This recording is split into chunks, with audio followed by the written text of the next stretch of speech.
진이가 빨리 커가지고 어머니의 넓은 사랑을 계산해서 아버지의 넓은 사랑을 바꿔 부를 때 진짜 행복할 것 같습니다. 하나님의 말씀 먼저 같이 읽겠습니다. 마태복음 13장 1절에서 9절 말씀인데요. 한 절 한 절 교독하겠습니다. 제가 먼저 읽겠습니다. 그날 예수께서 집에서 나가사 바닷가에 앉으심에 큰 무리가 그에게로 모여들거늘 예수께서 저에게 올라가 앉으시고 온 무리는 대면에 서 있더니 예수께서 비유로 여러 가지를 그들에게 말씀하여 이르시되 씨를 뿌리는 자가 뿌리러 나가서 뿌릴새 더러는 길가에 떨어지매 새들이 와서 먹어버렸고 더러는 흙이 얕은 돌밭에 떨어지매 흙이 깊지 아니하므로 곧 싹이 나오나 해가 돋는 데에 가서 뿌리가 없음으로 말랐고 더러는 가시떨 위에 떨어지매 가시가 자라서 기운을 막았고 더러는 좋은 땅에 떨어지매 어떤 것은 100배 어떤 것은 60배 어떤 것은 30배의 결실을 하였느니라. 귀에 있는 자는 들으라 하시니라. 아멘. 5월은 우리 성가대가 어머니의 은혜를 찬양해 주셨던 것처럼 5월은 가정의 은혜입니다. 어린이 주일, 지난 주일날 우리 어린이 주일인데 우리가 어린이 주일 행사는 특별히 못했고 오늘 이제 예배 후에 진행하게 됩니다. 우리 어르신 여러분들 그 선물 다 사오셨죠? 이따가 이제 목사님 그 광고 이후에 어르신들이 이렇게 쓰셔가지고 아이들이 이렇게 걸어오면서 저희는 이렇게 주면은 좋을 것 같습니다. 이렇게 어린이 주일로 드리고 오늘은 어버이 주일로 드리고 다음 주는 스승의 주일로 지킵니다. 특별히 그 어버이 주일인데요. 에베소서 6장 1절에서 3절 말씀 한번 같이 한번 읽어볼까요? 보이시나요? 시작! 자녀들아 너희 부모를 주 안에서 순종하라. 이것이 옳으니라. 내 아버지와 어머니를 공경하라. 이것이 약속 있는 첫 계명이니 이는 내가 잘되고 땅에서 장수하리라. 네. 우리가 이 말씀을 잘 알고 있습니다. 하지만 알고 있는 것으로만 그치지 마시고 이 말씀처럼 한번 살아보도록 노력했으면 좋을 것 같습니다. 저도 이제 결혼을 하고 자녀를 이제 낳아 보니까 부모의 마음을 뭐 조금은 아는 것 같습니다. 결혼을 한다고 해서 어른이 되는 것은 아닌 것 같습니다. 아기를 낳아봐야 그때 진짜 어른이 되는 것 같습니다. 저는 아직도 청년 같은데요. 문득 제 옆에 딸이 있는 거 보면은 문득 놀랄 때가 많이 있습니다. 아빠가 되는데 처음 아빠가 되다 보니까 딸을 어떻게 양육하는 것을 잘 몰라서 제가 딱 한 번 시은이를 엄청 팬 적이 있었습니다. 식민에 있었을 때 그 아이도 엄마를 닮아가지고 고집이 너무 세서 맞으면서 계속 미안하다고도 안 하고 토를 했습니다. 제가 그곳에 성격이 참 엄마 닮아가지고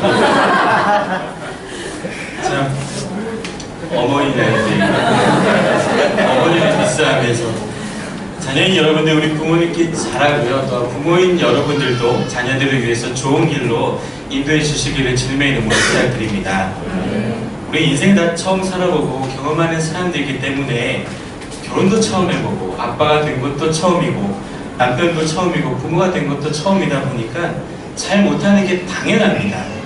그러니 수많은 실패와 오리들의 여러분 낙담하지 마시고 같이 배워가면서 그 역할을 잘 걸어가시기를, 잘 감당하시기를 다시 한번 부탁드립니다. 이 땅에 있는 모든 가정들이 작은 천국이 되고 진짜 사랑과 행복이 가득한 5월달이 되기를 기도합니다. 아멘. 오늘 우리가 읽었던 마태복음 13장은 비유장입니다. 총 7개의 비유가 나오는데요. 씨 뿌리는 자, 곡식과 가라지, 겨자씨, 누룩, 강추의 부물, 진주 부물 총 7개의 비유가 나와 있습니다. 이 모든 비유는 다 천국에 관한 내용들입니다. 오늘 본문은 그 비유 중에 하나인 4가지 땅에 떨어진 씨 비유 이야기입니다. 마태복음 13장 1절에서 9절을 보면은 특별히 9절에 주님께서는 귀 있는 자는 들으라 하시니라 라고 말씀하십니다. NLT 성경 버전으로 보시면 Anyone who is willing to hear should listen and understand 라고 나오고요. 유진 피터슨이 쓴 더 메시지 성경 표현으로 보면은 너희는 듣고 있느냐? 정말로 듣고 있느냐라고 조금 더 구체적으로 표현합니다. 세상에 귀 없는 사람이 어디에 있겠습니까? 그것을 모르실 리 없는 주님께서 왜 하필이면 우리에게 귀 있는 자는 들으라 라고 말씀을 하시는 걸까요? 이는 예수님께서 오늘 우리에게 주시는 그 말씀이 그만큼 중요하기에 그 의미를 깊이 깨닫고 우리 마음속에 새기라는 뜻입니다. 그 말씀이란 바로 오늘 우리가 읽었던 유명한 씨 뿌리는 자의 이야기입니다. 우리가 말씀을 읽었는데요. 예수님의 비유에서는 이상하게도 4분의 3의 씨앗이 잘못된 밭에 뿌려지고 있습니다. 그림을 보시면 이것은 당시 이스라엘의 파종법과 관련이 있습니다. 건조한 이스라엘에서는 땅속에 있는 수분을 최대한 덜 빼앗기기 위해서 우리나라와는 다르게 먼저 씨를 뿌린 다음에 밭갈이를 했습니다. 이스라엘의 밭은 4월 추수 후에 10월 파종기까지 묵혀두기 때문에 사람들이 지나다녀서 길이 되는 경우도 있었고 여러 이유로 농부가 뿌린 씨앗 중 그렇게 많은 부분이 결실을 맺지 못하는 것입니다. 농부들은 이렇게 밀이나 보리를 파종할 때 하늘을 향해 씨를 흩날려 뿌립니다. 따라서 많은 씨들은 대개 밭에 뿌려지지만 간혹 가다가 만약 그 순간에 바람이라도 불게 되면은 씨들은 길가나 돌밭이나 가시떨기 위에도 떨어지게 됩니다. 주님의 말씀은 길가, 돌밭, 가시떨기 위에 뿌려진 씨들은 올바른 결실이 불가능한 반면에 좋은 땅에 떨어진 씨들만 말씀처럼 100배, 60배, 30배의 결실을 할 수 있다는 내용입니다. 사실 이것은 너무나도 당연한 이야기입니다. 좋은 땅에 떨어져야만 제대로 결실할 수 있다는 내용은 새삼스럽게 귀를 기울여야 할 만큼 새로운 내용이 전혀 아닙니다. 우리 주님께서는 친절하시게도 계속해서 18절부터 이 비유의 해석까지 이미 다 우리에게 말씀해 주셨습니다. 씨 뿌리는 자, 씨 뿌리는 농부는 바로 주님이시고 씨는 주님의 말씀이기에 가령 그 말씀을 받는 사람의 마음이 길가처럼 굳어있거나 돌밭 혹은 가시떨기처럼 뭐가나 있으면 말씀이 그 속에서 결실할 수 없고 옥토와 같은 마음이어야 100배, 60배, 30배의 결실을 할 수 있다는 내용입니다. 이건 역시도 전혀 우리에게 새로운 이야기가 아닙니다. 그럼에도 불구하고 주님께서는 이 당연한 말씀을 하시면서 왜 구태여 마태복음 13장과 마가복음 4장과 누가복음 8장에 총 5번씩이나 귀 있는 자는 들으라 라고 말씀하시는 것인가요? 그것은 너무나도 당연한 듯 보이는 이 말씀 속에 중요하고도 깊은 의미가 내포되어 있기 때문입니다. 이 말씀 속에는 이 그림처럼 씨가 뿌려진 장소 4가지가 언급되어 있습니다. 길가와 돌밭과 가시떨기, 옥토가 나와 있습니다. 이제 이 4곳을 같이 한번 보겠습니다. 우리가 조금 더 생각해볼 이슈들이 있는데요. 왜 길가와 돌밭과 가시떨기에는 제대로 결실이 되지 않았을까와 왜 좋은 땅에서만 결실다운 결실이 가능한 것일까? 왜 이 결실치 못하는 이 3가지 땅과 이 옥토의 본질적인 차이는 무엇인가? 우리가 이것을 생각해 봐야 합니다. 그 차이란 오직 한 가지뿐입니다. 길가, 돌밭, 가시떨기는 본래 있던 모습 그대로 있는 땅이지만 좋은 땅, 옥토는 일구어진 땅입니다. 이게 가장 중요한 차이점입니다. 다시 말해 옥토란 갈아지고 흙이 뒤집어 엎어진 땅입니다. 더 구체적으로 말하면 농부가 곡괭이 들고 삽 들고 호미 들고 쟁기 등으로 그 땅을 깨고 부수고 갈아 엎은 과정을 거친 땅이 바로 옥토라는 땅입니다. 그런 과정을 통해서 그 땅에서 불순하고 불필요하고 모가난 것들이 다 제거되고 결과적으로 남은 것이 바로 옥토라는 얘기입니다. 여러분, 그렇다면 옥토라 부르는 땅은 땅의 입장에서 보면은 말할 수 없는 고난과 고통과 아픔을 겪은 땅입니다. 농부가 곡괭이로 땅을 찌를 때마다, 호미로 파헤칠 때마다, 쟁기로 갈아 엎을 때마다 그 땅은 찢기고 으스러지고 가루가 되는 과정을 모두 고스란히 겪고 남고 승리한 땅이 바로 옥토입니다. 그리고 그 고난의 결과로 인해서 이제 30배, 60배, 100배의 결실을 수반하는 옥토가 되는 것입니다. 땅도 이런 말할 수 없는 아픔과 고통과 시간을 겪어야만 풍성한 열매를 맺는 땅으로 바뀔 수가 있습니다. 그러나 사람인 우리는 이러한 과정 없이 그냥 결심만을 때로는 원합니다. 나 예수님 믿으니까 사업 잘 되겠지? 아니요. 나 예수님 믿으니까 건강해지겠지? 아니요. 내가 예수님 믿으니까 우리 자녀들이 좋은 대학 가고 좋은 직장 가고 잘 되겠지? 아닙니다. 전혀 아닙니다. 깨어짐과 부서짐, 이런 변화의 과정이 없이는 우리는 30배, 60배, 100배 이런 열매를 얻을 수가 없습니다. 그래서 주님께서 오늘 9절에 귀 있는 자는 들으라 라고 말씀하십니다. 고난을 외면한 길가와 돌밭과 가시떨기는 여전히 우리 모습 그대로 있을 뿐입니다. 편하게 내 하고 싶은 대로만 합니다. 이들은 그 어떤 고난과 수고는 필요치 않습니다. 그리하여 결실과는 열매와는 무관한 삶을 살고 있습니다. 오직 고난을 마다하지 않았던 땅 옥토만이 풍성한 결실을 맺은 좋은 땅이 될 수가 있습니다. 사랑하는 여러분, 그래서 오늘 주님은 우리에게 귀를 기울여라 라고 말씀하고 계시는 것입니다. 삶의 마음도 네 가지 땅의 모습과도 같습니다. 교회 안에서도 이 네 가지 모습을 지닌 부류들로 우리가 나눠질 수가 있습니다. 우리 교회는 다 옥토와 같은 마음밭을 가진 분들만 모였습니다. 아멘이시죠? 네. 아멘 안 하시는 분들, 길가에 계신 분들, 다시 한번 아멘이신가요? 아멘. 다른 교회 안에는 이게 되게 많아요. 그렇지만 우리 교회 안에는 옥토만 있습니다. 그 길가와 같은 성품을 지닌 사람들은 말씀의 주인을 하지 않는 사람들입니다.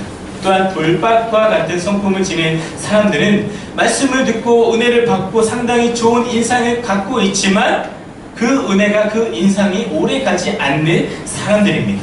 가시떨기와 같은 성품을 지닌 사람들은 수많은 염려 때문에 하나님의 말씀이 점점 시들어가는 사람들입니다.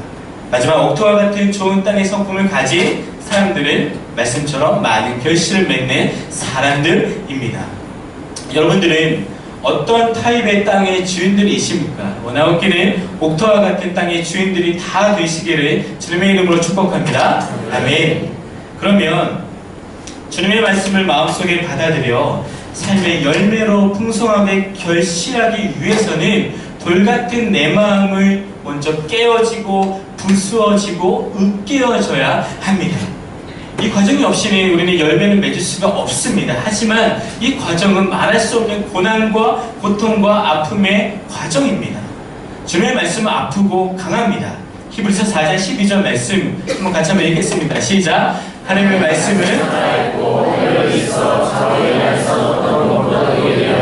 몸과 영과 및 관절과 골수를 찔러 쪼개기까지 하며 또 마음의 생각과 뜻을 판단하나니. 아멘. 하나님의 말씀은 아프고 강합니다. 그리고 우리 마음에 내 입에 굉장히 씁니다. 그러나 그 아픔이 없이는 절대로 우리 마음이 옥토가 될 수 없고 결실 동안 불가능하게 됩니다. 그렇게 주님을 믿지 않는 사람이라면 모르지만 주님을 믿는 사람에게는 내가 경험하는 모든 고난이 결코 고난일 수가 없습니다. 그 고난은 확실한 결실을 약속하는 하나님의 은총이요 보증서입니다. 그래서 주님은 귀 있는 자라면 이 사실을 깨달으라 라고 말씀하고 계시는 것입니다. 그렇다면 하나님께서는 우리에게 고난을 통하여서 사람의 마음을 옥토로 일구어 주신다는 것은 무엇을 뜻하는지 한번 보겠습니다. 첫 번째, 같이 한번 읽겠습니다. 시작. 하나님께서 고난을 통하여 우리를 죄의 현장에서 돌아서게 만드십니다. 아멘. 하나님께서는 우리에게 고난을 통하여서 죄의 현장에서 우리를 돌아서게 하시고 승리하게 이끄십니다. 구약 선지자 중에 요나가 있습니다. 하나님께서 요나에게 니느웨로 가라고 말씀하셨습니다. 그러나 요나는 반대편 다시스로 갔습니다. 당시 니느웨는 세계 최의 강대국이었던 아수르의 수도였고, 니느웨 사람들은 아주 잔인하기로 소문난 사람들입니다. 그러니까 당연히 요나는, 하나님, 저 사람들은 절대로 구원받으면 안 됩니다. 저들 너무 악합니다. 저들을 그냥 내버려둬야 당연히 망합니다. 그러니 저는 갈 수 없습니다 하며 하나님의 등지고 반대 방향으로 갔습니다. 그로 인하여 요나는 3일 동안 물고기 뱃속에 갇혀 있어야만 했습니다. 참으로 말할 수 없는 고난과 고통의 순간이었습니다. 그러나 그 고난으로 인해서 요나는 다음과 같이 고백을 합니다. 요나서 2장 2절 말씀인데요. 이로써 이르되 내가 받는 고난으로 말미암아 여호와께 불러 아뢰었더니 주께서 내게 대답하셨고 내가 스올의 뱃속에서 부르짖었더니 주께서 내 음성을 들으셨나이다. 스올은 음부, 지옥을 말하는데 그만큼 이는 단어처럼 말할 수 없는 고난과 고통의 시간이었음을 그는 고백합니다. 요나는 바로 그 고난으로 인해, 그 고난의 현장에서 요나는 삶의 방향을 다시 바꾸었습니다. 즉 하나님께로 돌아선 것입니다. 만약 다시스로 향하는 요나에게 그 고난의 폭풍이 임하지 않았더라면 다시스에 가서 아무리 잘 먹고 잘 산다 한들 하나님의 심판은 면치 못했을 것입니다. 그를 덮쳤던 폭풍의 고난은 그야말로 하나님의 은총, 은혜의 바람이었습니다. 하나님 또한 물고기를 예비하셔서 요나를 구원시켜 주셨습니다. 저나 여러분들이나 우리 모든 사람은 누구나 이 세상을 살아가면서 죄를 짓습니다.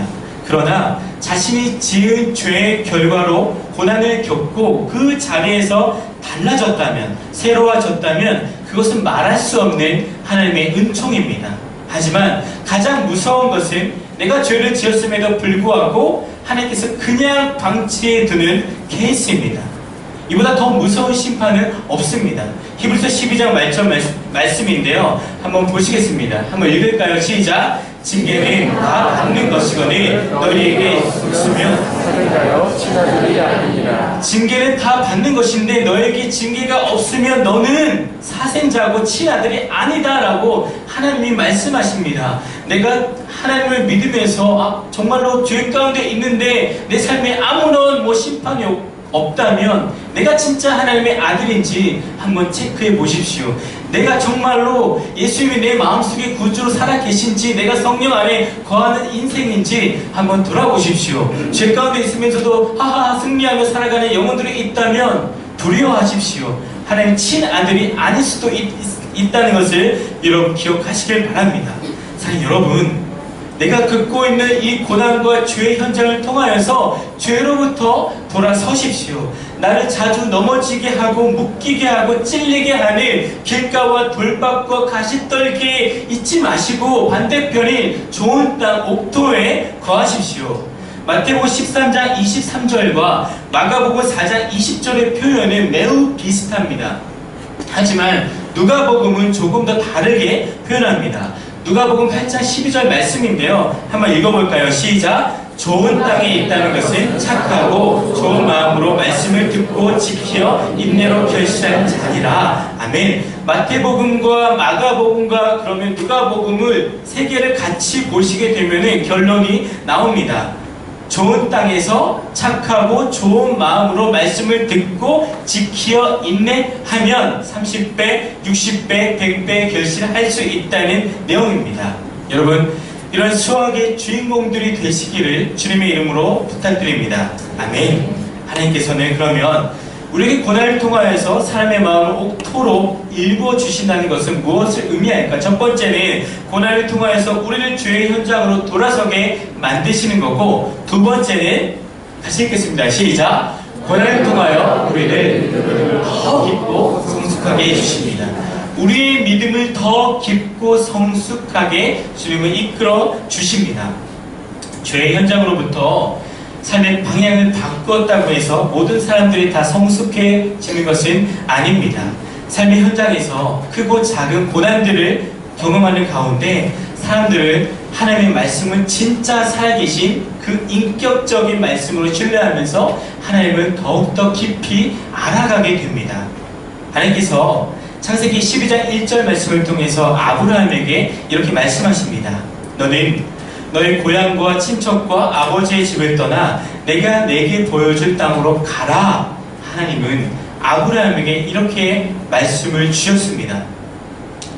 이 말씀이 그냥 고향에서 편안하게 사는 사람들은 이 말씀을 그냥 수천 년 전에 하나님께서 아브라함에게 주신 말씀이구나 하면서 그 이상으로 생각하지는 않을 겁니다. 하지만 어쩔 수 없는 많은 형편과 이유로 정들었던 고향 땅을 떠날 수밖에 없었던 사람에게는 이 말씀이 그 누구도 아닌 아브라함에게만 아닌 바로 나에게 말씀하시는 하나님의 살아계신 말씀으로 경험하게 하나님 그 말씀이 나의 삶에 들어오게 되어 있습니다. 내게 보여줄 땅으로 가라. 싱가포르에 사는 저와 여러분들처럼 저마다의 이유와 목적에 따라서 고향 땅을 떠나서 하는 이 사람들 가운데 그 중에서도 아직 기반을 잡지 못해 삶의 고통과 어려움 속에 있는 사람들에게는 이 말씀이 그냥 종이 위에 기록된 말씀 그렇게 그것으로 다가오지 않을 겁니다. 하나님의 이 말씀이 진짜 살아계신 말씀으로 우리 삶에 임하게 될 것입니다. 하나님께서 저희 가정을 3년 전에 싱가포르 땅을 보내실 때 진짜 가야 되나 이것을 놓고 3개월을 기도하면서 결정한 적이 있었습니다. 쉽지 않은 기간이었는데요. 저한테도 하나님께서 아브라함처럼 가라 라고만 하셨지 어디서 어떻게 살아야 될지는 말씀해 주시지 않으셨습니다. 저는 지금 힐뷰에서 살고 있는데 하나님께서 3년 전에 길주야 힐뷰로 가라 이렇게 말씀하시면 좋은데 제가 힐뷰로 갔다가 또 오트람 성교관에서 혼자 6개월을 살다가 다시 힐뷰로 갔습니다. 또 우리 성교교회도 도비것에 서 있다가 헨더슨으로 갔다가 싱링에서 지금 이제 보이스 브리게이드로 왔습니다. 하나님께서 우리에게 말씀하시고 보여주실 그 새로운 땅이 또 어디에 있나요? 하며 계속 기도할 수밖에 없습니다. 여러분, 이 말씀이 진짜 하나님을 만나고 인격적으로 신뢰하게 되면은 정말로 이 말씀이 우리 삶에 이끌어가는 말씀이 되는 것입니다. 시편 기자는 이렇게 고백합니다. 시편 127편 1절 말씀 한번 읽어볼까요? 시작! 여호와께서 집을 세우지 아니하시면 세우는 자의 수고가 헛되며 여호와께서 성을 지키지 아니하시면 자손이 깨어 있음이 헛되도다. 아멘.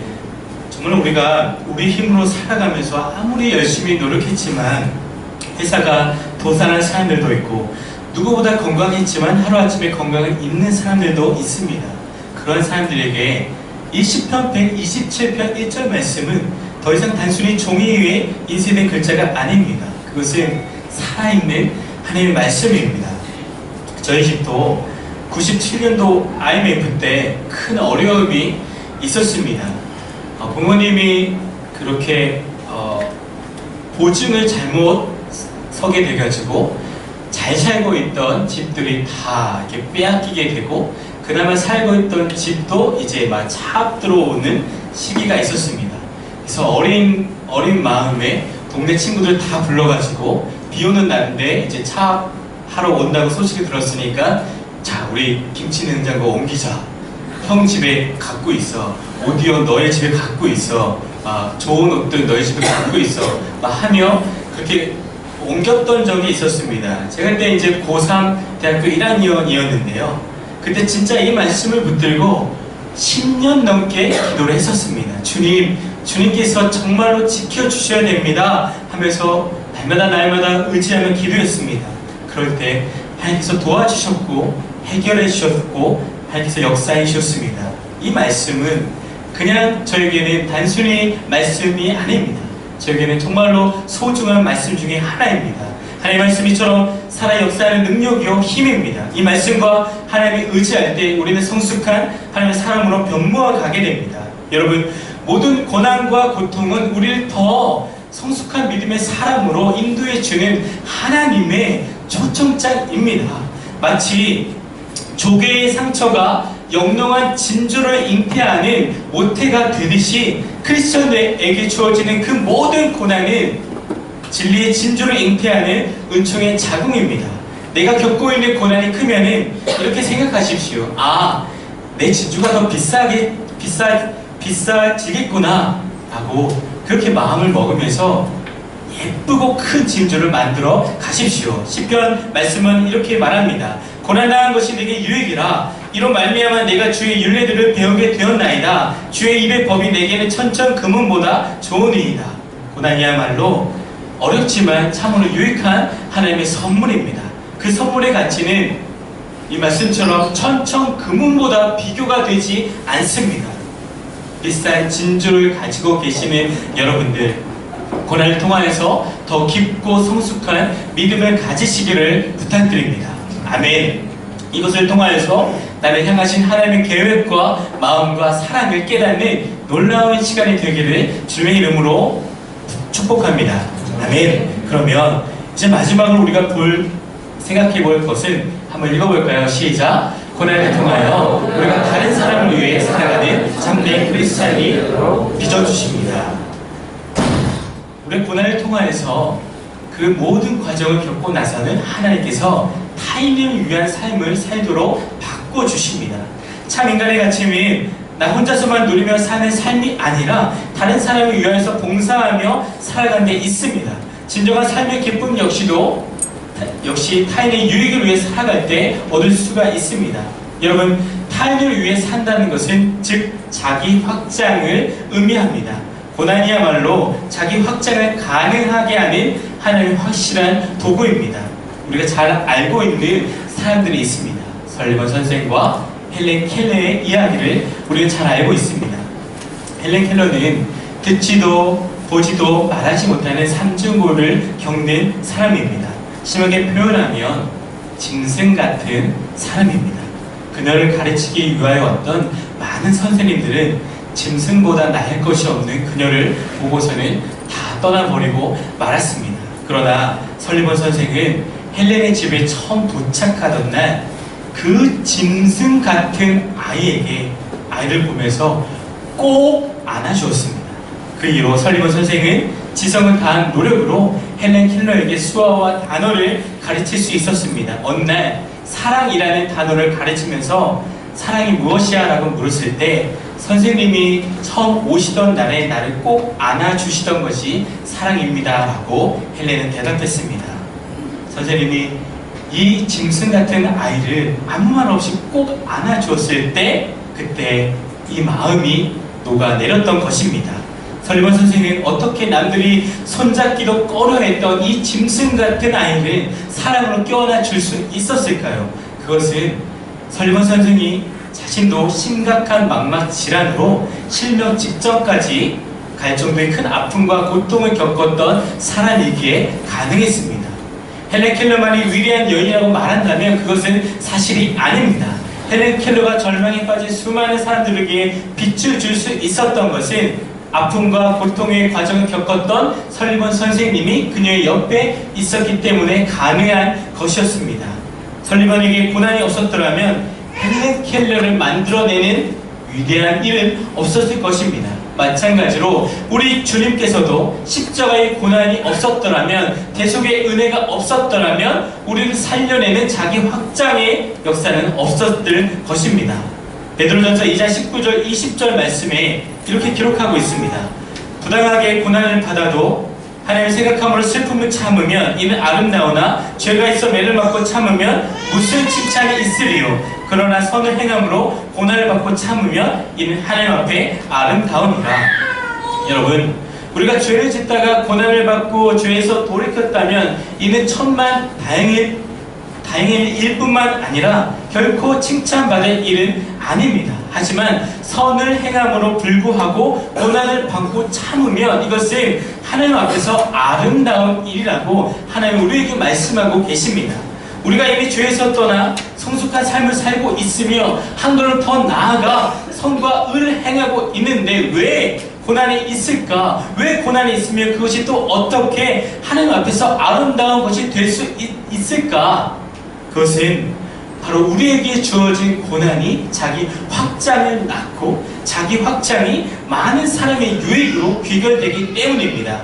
구약의 요셉을 보면은 창세기 39장 5절 말씀 한번 보시면 한번 같이 한번 읽을까요? 시작! 그가 요셉에게 그의 집과 그의 모든 소유물을 주관하게 한 때부터 여호와께서 요셉을 위하여 그 애국 사람의 집에 복을 내리심으로 여호와의 입이 그의 집과 그의 모든 소유에 주시니라. 말씀 보면은 신기한 게 있습니다. 하나님은 요셉과 요셉의 집을 위하여서만 복을 내리셔야 되는데 하나님께서는 요셉을 위하여 애굽 사람의 집에까지도 복을 주셨다는 내용입니다.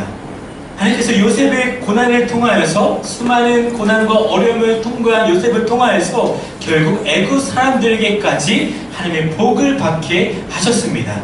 이것은 세상 법칙과 다른 하나님의 인과응보의 법칙입니다. 우리가 흔히 알고 있는 세상이 말하는 인과응보란 좋은 일에는 좋은 결과가, 나쁜 일에는 나쁜 결과가 있는 것이 바로 세상이 말하는 인과응보의 법칙이지만 하나님이 생각하는 인과응보는 다릅니다. 좋은 일에도 좋은 결과가, 나쁜 일에도 좋은 결과가 주신다는 것이 바로 하나님의 법칙입니다. 여러분, 흙이 깨어지고 부수어지고 갈아 뒤집어 엎어지는 고난과 고통의 과정이 통해서 우리는 옥토가 되는 것입니다. 그리고 30배, 60배, 100배의 결실을 얻을 수가 있습니다. 그러나 그 결실은 땅 전체의 유익을 위한 것뿐만 아니라 타인에게도 타인의 유익을 위한 것이 될 수가 있습니다. 23절에 좋은 땅, 옥토가 나오는데요. 좋은이란 단어는 유용한, 알맞은 이란 뜻입니다. 좋은 땅은 즉 유용한 땅이며 알맞은 땅입니다. 나만을 위한 결실이 아니라 30배, 60배, 100배의 결실로 다른 이들에게까지도 유용하게, 알맞게, 건강하게 살 수 있는 힘이 생겨납니다. 기독교가 말하는 것이 바로 이것입니다. 그래서 주님께서는 오늘 우리에게 이 점을 귀를 열고 귀담아 들으라고 말씀하시는 것입니다. 여러분, 우리가 집에서 살아갈 때 저도 마찬가지인데요. 집에서도 아내랑 싸움할 때 그냥 내가 조치하며 아내의 도발에 대응하지 않으면 가정이 평안해집니다. 반찬이 달라집니다. 내가 고난받음으로 인해 수많은 사람들이 살아갈 수가 있습니다. 나 하나만 참으면 딸도 괜찮고 아내도 괜찮겠지 하며 참으며 살아갑니다. 이것을 아는 사람만이 십자가를 질 수 있습니다. 그래서 크리스천들이 당하는 고난은 결코 고난으로 끝나지 않습니다. 여러분, 오늘날 우리 사회는 십자가를 지는 사람을 필요로 합니다. 십자가에 대해 알고 이야기하는 사람은 많이 있지만 십자가를 지려는 사람은 극히 드뭅니다. 믿는 사람들이 마땅히 져야 할 십자가를 지면 우리 민족이 살아날 수가 있습니다. 우리 민족이 져야 할 십자가를 지면 우리 인류가 회복될 것입니다. 십자가는 피하면 피할수록 무거워지지만 고난의 고통을 두려워하지 않고 지기만 하며 가벼워집니다. 왜? 주님께서 부활의 고통을 다 이기시고 부활의 영광이 되셨기 때문입니다. 사랑하는 여러분, 이 말씀을 정리합니다. 돌짝과 같은 내 마음을 한번 기경해 보십시오. 한 주간 살면서 내 안에 뭐가 나 있고 뭐가 생겨나는지 한번 보시고 다 갈아 엎어 보십시오. 지금보다 더 부서져야 합니다. 더 많이 깨져야 합니다. 가만히 있으면 우리는 옥토가 되지 않습니다. 하나님은 우리 삶에 주님이 쓰시기에 알맞도록 풍성한 열매를 맺게 하시기 위해서 우리는 기경할 때가 있습니다. 개인마다 환경이 다릅니다. 내게 주어진 환경과 고난을 통해서 우리는 더 큰 축복이 있다는 것을 알고 감사하며 기뻐하며 믿음으로 인내하며 같이 걸어가십시다. 또한 내 마음의 기경을 통하여서 나에게만 유익이 아니라 타인에게도 유익이 되는, 즉 자기 확장의 삶을 사는 저와 여러분들이 되시기를 주님의 이름으로 축복합니다. 아멘. 말씀 한번 메모리하겠습니다. 같이 한번 읽고 끝내겠습니다. 첫 번째 시작. 고난을 통하여 우리는 죄의 현장에서 고난을 통하여 우리의 믿음을 더 깊고 성숙하게 해주십니다. 고난을 통하여 우리가 다른 사람을 위해 살아가는 참된 크리스찬이 되도록 빚어주십니다. 이 주일 동안 승리하는 저와 여러분 되시기를 주님의 이름으로 축복합니다.